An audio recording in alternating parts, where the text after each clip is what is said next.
کہانی کا آغاز ہوتا ہے ایک قدیم سلطنت سے، جہاں ملکہ رباب کی حکمرانی تھی۔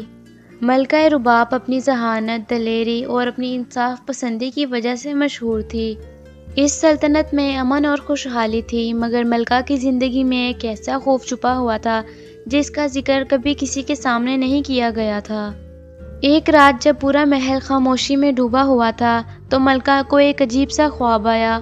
خواب میں ایک خفیہ طلسماتی گاؤں کا نظارہ تھا، جہاں پرانے درختوں کی شاخوں پر خوفناک پرندے بیٹھے ہوئے تھے، اور ایک پراسرار دریا تھا جس کے پانی میں خون کی طرح سرخ رنگ نظر آ رہا تھا۔ اس خواب میں ایک خوفناک آواز سنائی دی، اگر تمہیں اپنے خوف کا سامنا کرنا ہے اور اپنے لوگوں کو ہمیشہ کے لیے محفوظ بنانا ہے تو اس گاؤں کا سفر کرو۔ صبح ہونے پر ملکہ رباب نے اپنے درباریوں سے مشورہ کیا، مگر کسی نے انہیں خواب پر عمل کرنے کا مشورہ نہ دیا۔ سب نے کہا کہ یہ صرف ایک خواب ہے، اسے بھول جائیں، مگر ملکہ کے دل میں ایک عجیب سی بے چینی تھی۔ کچھ دن بعد ملکہ نے اپنے مشیر حسن اور بہادر محافظ تیمور کو ساتھ لیا اور خفیہ طور پر اس سفر پر نکل پڑی۔ سفر کے شروع ہوتے ہی انہیں عجیب و غریب مناظر کا سامنا ہوا۔ راستے میں انہیں ایک درویش ملا جو کہنے لگا، ملکہ رباب، آگے کا سفر خطرناک ہے، اس میں ایک ایسا راز چھپا ہے جو صدیوں سے پوشیدہ ہے۔ ملکہ نے درویش سے گزارش کی کہ انہیں مزید کچھ بتائیں۔ درویش نے ایک کلمہ پڑھا اور کہا کہ یہ کلمہ پڑھ کر ہی تم مزید آگے بڑھ سکتی ہو۔ آگے کا سفر تمہارا امتحان ہوگا، تمہیں اپنی بہادری، عقل اور ایمان سے کام لینا ہوگا۔ سفر جاری رہا اور راستے میں انہیں خطرناک مناظر کا سامنا کرنا پڑا۔ آخر کار وہ اس طلسماتی گاؤں کے قریب پہنچ گئے۔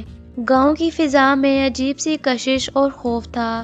یہاں داخل ہوتے ہی انہیں ایک جھلک نظر آئی، ایک خوفناک مخلوق جو کہ انسانی جسم اور شیر کے پنجوں جیسا تھا۔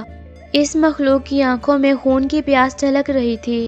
ملکہ رباب نے اپنی تلوار سنبھالی، مگر اس مخلوق نے ان پر حملہ کرنے کی بجائے ایک عجیب بات کہی، اگر تم اس گاؤں کے راز کو سمجھنا چاہتی ہو تو تمہارا پہلا امتحان یہی ہے کہ تمہارے اندر کا خوف جیتے یا تمہارا حوصلہ۔ یہاں سے ملکہ رباب کا اصل امتحان شروع ہوا۔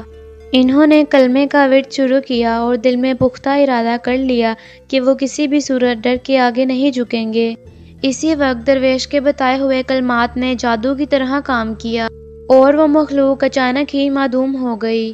آگے بڑھتے ہوئے ملکہ اور اس کے ساتھیوں کو ایک پرانا کنواں نظر آیا۔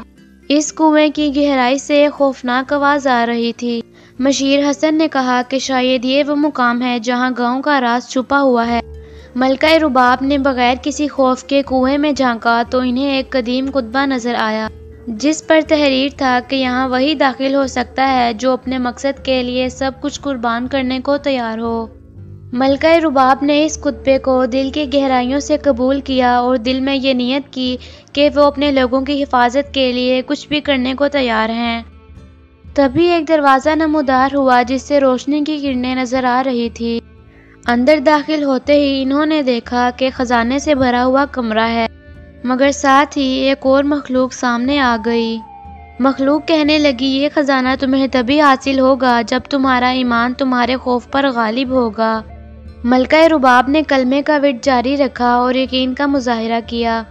اچانک سے تمام مخلوقات غائب ہو گئی اور خزانے کی چابی خود بخود ملکہ کے ہاتھ میں آ گئی۔ ملکہ رباب نے خزانے کو دیکھتے ہوئے دعا کی کہ یہ ان کے لوگوں کی بھلائی کے لیے استعمال ہو۔ ملکہ واپس اپنے محل پہنچی تو انہوں نے یہ خزانہ اپنے لوگوں کی بھلائی اور خوشحالی کے لیے استعمال کیا۔ اس طرح ملکہ رباب کی جرأت نے نہ صرف ان کے خوف کو شکست دی بلکہ ان کے دل میں ہمیشہ کے لیے ایمان اور حوصلہ پیدا کر دیا۔ مزید ویڈیوز کے لیے ہمارے چینل کو سبسکرائب کریں۔